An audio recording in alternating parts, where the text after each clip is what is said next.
Alright guys, so here is this week's State of the Game. Once again, I have not watched it, so I guess I'll watch it when you guys watch it because, like I said, haven't watched it yet, just got home from work. And I guess we're going to see if they talk about hopefully some more 1.7 stuff. And I heard there's some stuff going on this week with like extra drop bonuses and whatnot, so I guess we'll have to see and wait.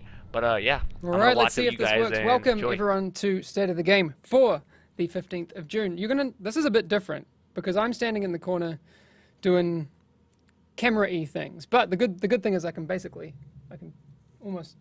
almost touch you. Anyway, I hope you guys are having a great day so far. We had a maintenance this morning, which I think has some very good news, in my opinion. Anyone that had been dealing with the Midtown Music people in there will not have to deal with that any longer. I'm just going to read that to you. There was an out-of-bounds area created inside Midtown Music that will prevent players from staying inside the environment. A more permanent fix that will prevent access to this area entirely is coming in the next client-side update, which is cool. There's also was a bug with Recovery Link, which was fixed, where it wasn't on the same cooldown as all of your other signature skills. That is fixed now. All right. I am joined today by a couple of folks over at Reflections. Guys, would you, one thing before I introduce you, would you mind turning down your audio, turning down me in your room a little bit? I'm getting myself through your speakers. Is that possible? All right. I think we'll be good. All right, are we good to go? Can I give us a thumbs up, and then we'll start this ball rolling. All right. Okay. All right. Let me just bring up you here. There we go. All right. Hey guys, how you doing? Hello. James Arthur, lead game designer, and Mark Russell, both senior game designer or lead game designer? Senior, depending how well this goes. All right. All right. Well, we'll have to see.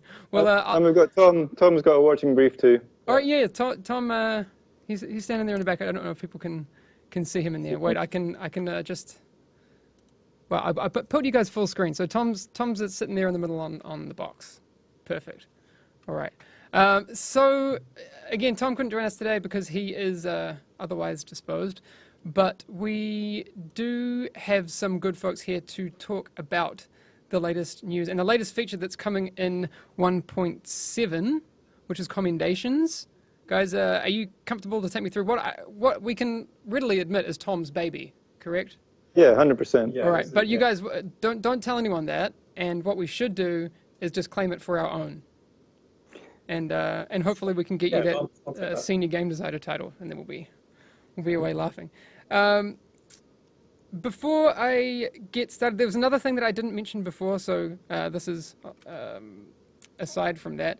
There is an investigation into burn resist as it pertains to Seeker Mines. I'll talk about my conversation with Keith a little bit later in the stream.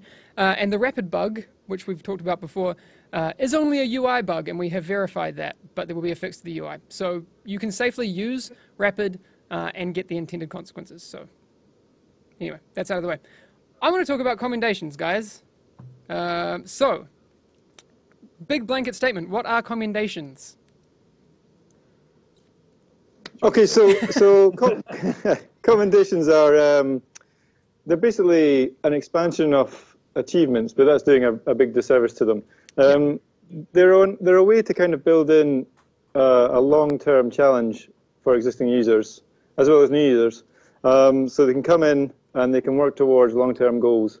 And at the same time, we're also going to reward loyalty. So people that have already played the game for a while, when commendations come online, there'll be a bunch of stuff they'll have already achieved, and that will show. And much like global events, the core is to get players to explore the game a little bit more, maybe push them into areas they might not necessarily play, get them to think about builds, get them to think about talents and play styles, and just try and keep that engagement going on. Yeah, I think one of the things that people have talked about, especially after the last stream we've done, and they've obviously seen what the ETF has been saying about 1.7 and 1.8, the conversations we had with them then. I think, as a disclaimer, I think it's fair to say, as the ETF has outlined, that 1.8 is more what people would consider a content patch, and 1.7 is more, well, you could consider it content, is mainly focused on features, which we've shown some of. We're showing a little bit more today. Fair. I think, is that a fair summary? Yeah, pretty much. Yeah. With 1.7, we're looking to re-engage what we've got and make it feel a bit fresher and newer. And 1.8 is the big kind of the content drop. Okay, great. I see a lot of people in chat saying, "Wait, are those guys Scottish? What's happening here?" Just for chat, can you clear up whereabouts you're from? I am from Scotland. I'm not from Scotland. I'm English. Right. It's a bit of a faux pas. But you lived in Scotland for a while. I did live in Scotland for a while. Yes, I did. All right. Whereabouts in Scotland are you from? I'm from a place called Fife, which is just north of Edinburgh. Okay, there you go. I've only been to Edinburgh briefly, and it was awesome. But I want to explore more of Scotland, especially because I feel like a traitor having a Scottish name and not having explored Scotland, which is problematic. Although great when you're traveling, because I get to use my Scottish name, and they're like, "Oh, we understand you finally." That's good. I think they just wave you through customs, don't they? Yeah, exactly. Some Orthocarbon in chat says the Kingdom of Fife. Is that anyway? Yeah. I guess that's a thing. Anyway, it is the Kingdom of Fife, yeah. Okay, we've done enough of the Scottish fanboying for the Gaming Scotsman YouTube, who's in chat. It seems we have a lot of Scottish people. Hello, Scottish people. Well, yeah. Anyway. There's a few. All right, I'm being forced to stay on message. I'm sorry, I got carried away. Sure. Commendations. So let's continue a little bit with that. One of the things that you alluded to was that commendations, some of them will be retroactive, correct? Yes. On that, I think it's fair to say that given the breadth of the commendations, which we will be talking about more in a second, not everything has been tracked in the way that it would need to be retroactive. Is that correct? Yeah, that's absolutely true. Like we're looking at like maybe 500 commendations. All right, that's quite a lot. And obviously we haven't tracked all of them since the game launched. Mm-hmm. The way we're looking at it right now is to put everyone on even keel when they start. It's going to be anything that you can't do again, anything that's part of the game that you really should have some kind of achievement for, but is non-repeatable. That will be retroactively applied, but everything else is mostly going to start on at 0. You're going to have to work through that again. Okay. But it does put everyone on an even keel. Part of the reason that's we think that's okay is that you're going to get some kind of view on how everyone else is doing on their commendations, and that means that it becomes a kind of a view on how good you're doing in the game and your progress. That leads me to one of my other questions. We're going to cross over to Gabe, who's doing star jumps. Guys, could you turn me down a little bit more? Sorry. I'm getting that back again. But let's switch over to Gabe, who's doing some star jumps. Hopefully you guys can still hear me. Yeah, anyway. So, Gabe, could you just take us into what people will experience as the commendations menu? We can see that they're split up into 8 categories as it stands right now. Some of them complete, some of them not. We have some of the general ones completed, the missions completed. Obviously, things like if you have hit level 30 and a commendation asks you to hit level 30, we're not going to have to do that again, is that correct? Right, exactly. Yeah. All right, yeah. Great. Some of the other questions I had, so I can talk a little bit about this, and you guys can talk about it more, is that there will be some rewards tied to this, which is really, really cool.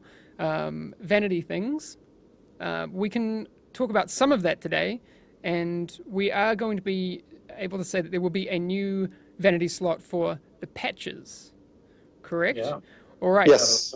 All right. So obviously I would love if Tom were here to talk about it, because I know that he's super passionate about those things. But if people kind of see, people know it from, the agent, that on your arm you have the Phoenix logo, correct? By default, but you will be having other patches that you earn through commendations, right? Yeah, absolutely. Yeah, they're exclusively through commendations as well. Okay, so if someone's like complete badass in the dark zone, they will be, able to tag themselves as such. Yeah, they'll have patches that other people won't have access to. For okay. Sure. Cool. Add those numbers up, not 500. Correct, I turn D nuts. I see you in chat. We did talk about that before. This is a development build. So you'll see here that the screen reads 110 commendations in this build, but there will be a lot more. I have actually seen some of those in Tom's spreadsheet, and there's some really, really cool ones in there as well. So one of the things that I've noticed that the community are doing at the moment is they're kind of creating their own challenges, and they've been doing it for a little while. But like, for example, I know a few streamers are doing like I don't know what you would call it, but like in WoW, it was the Undying Naxxramas thing, which I got on my Rogue, and it was a lot of fun. Sorry, that was like a humble brag. If you missed that, anyway. Undying Rogue here. But back in for example, in Diablo 2, people were kind of creating the Iron Man type challenges where you would not die and all these sorts of things, or hardcore mode, or those sorts of things. Are those the types of specific gameplay experiences that could be added, or people could get recognition for completing in the commendation system? Yeah, I mean, certainly that can be one compartment of it. Like we'll have things like complete legendary missions without going down or dead, or we'll have things like in Dragon's Nest, complete it without ever being hit by an RC car. Oh, yeah. We've definitely got challenges built in there. I mean, if the categories are on screen, we're looking to encompass all of the game. So each individual area will have very specific and targeted commendations for the player to achieve. Okay, obviously, and there's ones that aren't targeted, like kill this many cleaners, kill this many something, right? Yeah, we've got general ones in there, like kill 1,000 cleaners, kill 1,000 Rikers, use get 1,000 kills with ARs, SMGs, things like that. Cool. What are some of your favorite ones that you've seen Tom has cooked up? Oh, well, my favorite one is the art gallery in Survival. Yeah. Spend 3 minutes looking at the pictures in Survival. Yeah. That's awesome. There's simple funny ones like tactical neck, which is like just equip a turtleneck. Perfect. Or like neck. tired yet, which is like I think it's like shoot 100 tires out. Okay. Stuff like that. Yeah. For the people wondering, there is a car door achievement, correct? Yeah. A commendation rather. I don't know exactly the numbers that there are for it. I'll see if Gabe can find it. He's going through a few of those at the moment. But I don't know. So K-Bell's Bar is asking, are there any dog slayer achievements for killing dogs? I certainly hope not. But no. I never know with these crazy folks over at Reflections. Please tell me there are no dog killing achievements. No, there's no dog killing achievements. Thank you. Thank you, guys. The question is, I think this one's worth talking about. Zion Nevi is asking, why do we need this? I, for one, this again might not be for everyone. It's that kind of long-term engagement, right? Like, so when commendations go live, there'll be a patch you really want, right? And if you really want that patch, you might have to do something to go and get that patch. There's also the fact that we want to push you to areas like, let's say you're not really into survival, but there's a really cool patch. Maybe you can go and play that and get the patch. And then through doing that, you actually, this is a really cool game mode. I'm really switched on with this. Yeah. It's also not just the patches, because we've got the commendation score that goes with the commendations as well. Each commendation counts towards a score. And that score is also going to appear on the kill screen in the dark zone. So if someone shoots you, you're going to see their patch and their commendation score as well. So you'll know, if they've got a low commendation score, you've kind of been killed by a noob. That's not so good. If they've got a high commendation score, maybe you feel a little bit better about yourself. So maybe you want that patch as well. I mean, as soon as like the ETF guys see this, like the first things they're like, oh my God, your score's way higher than mine. What have you done in game that I've not done? And then they were like desperate to go and do that to get their commendation score up. Exactly. So it's quite a cool kind of peacock show-off mechanic as well. Yeah. And we know that exactly. Everyone's 256 in the dark zone anyway, so this is another layer on top of that. Well, sure. I remember one of the questions that we had come up when we were talking about this thing is, what happens if you jump on another character? Are people going to see an account-wide commendation score or a per-character commendation score, right? Because you don't want to go in and be like a complete... Well, I mean, the situation I think people brought up was, well, what if I'm on an alt and I want to run heroic stolen signal and my commendation score is 0? People are going to kick me from the group, right? For sure. That won't happen, from my understanding? It's definitely account-wide. Yeah. Okay. Yeah. So people will still know how much you've completed, or a correlation between how kind of involved you are in the game. So, and again, this ties in with the dark zone. If someone's running, if someone's in a lower dark zone area, they're running 192s or something for whatever reason, but they've actually got a really high commendation score. You know that they're running kind of trolling. Yeah, they're kind of trolling for some reason. Okay. Or vice versa. If someone's just reached that kind of level, you kind of know what level they're at. Yes. Very cool. I'm just having a look at chat to see if there's anything else people want to chat about.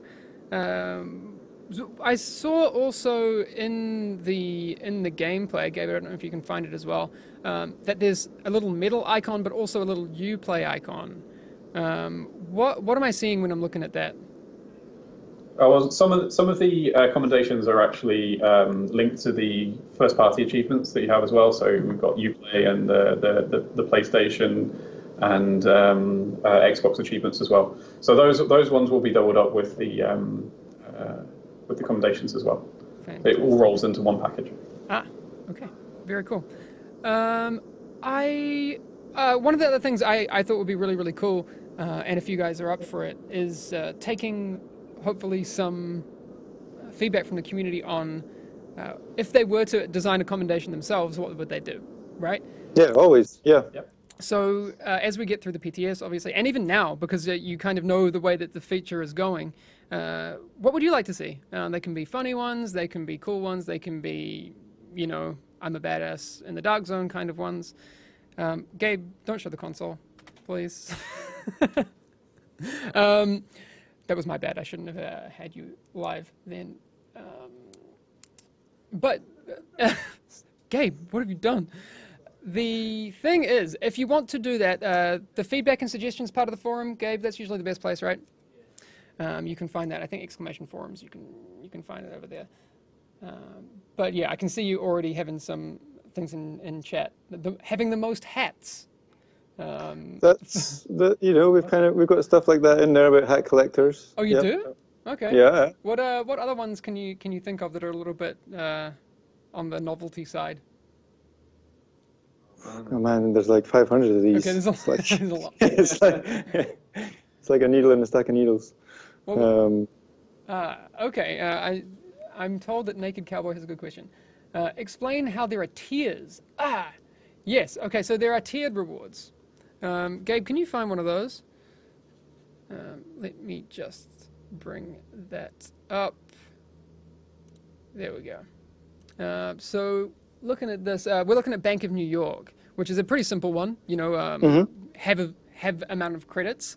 I don't know what the top tier one is. It's pretty high, but then again, there are a lot of people that have a lot of credits right now. So those sorts of things.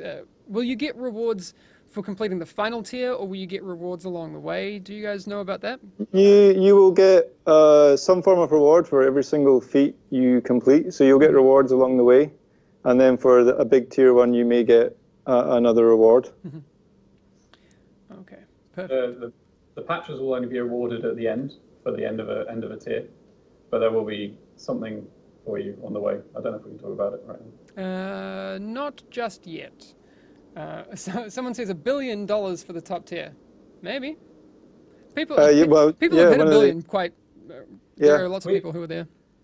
Yeah, we are taking feedback on the exact numbers as well. It's like a lot of this is not tested yet. We're also hoping for the PTS to give us that feedback as well. Yes. So when you see those numbers, they're not quite final yet, but maybe they're the general ballpark, and maybe you can give us some feedback on that as well. Okay, great. One of the questions I see from Seven in chat is how will you be able to wear multiple patches? My understanding is no, just one at a time, right?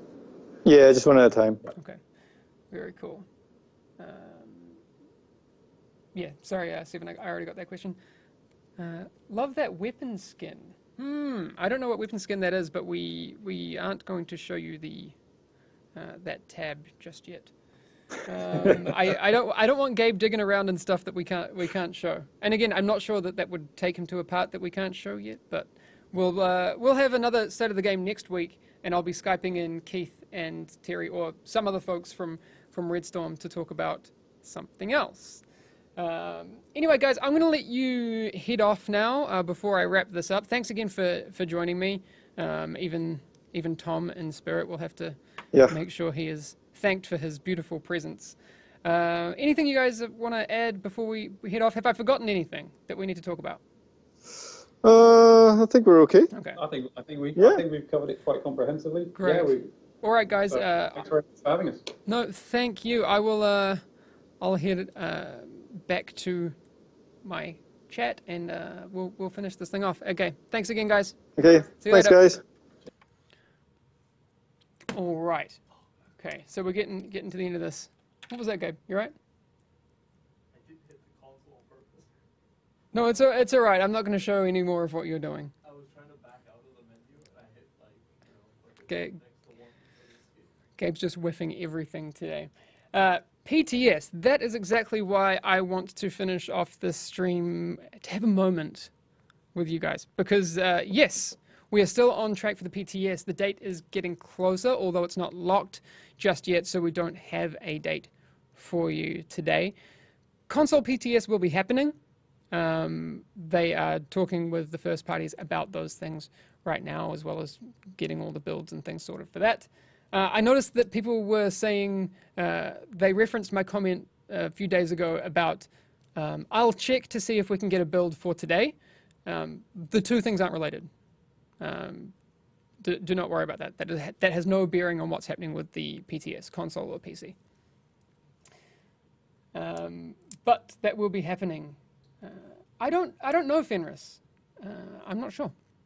I'm not sure if that data is going that way. I was going to respond to Hellraiser, but I'll leave that. So I mentioned it before. I managed to have a conversation with Keith Evans over at Redstorm as he was entering the office today, so a couple of hours ago. And one of the big questions that I put to Keith was, Deadeye and Seeker, are there things that we're going to test during the PTS to see some changes there? Happily, I can say that we will be testing some changes to both of those.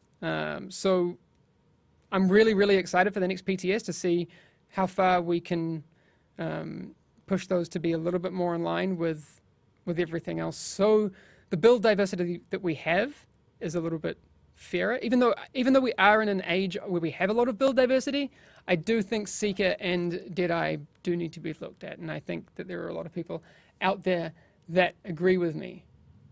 GCAR 2012, I see you have concerns over if that will hurt PvE players. That will be one of the things that we have to address during the PTS. So what will be important is that you stay engaged in the conversation to make sure that that isn't the case, because we want to make sure that it is fair for everyone, both PvPers and PvEers.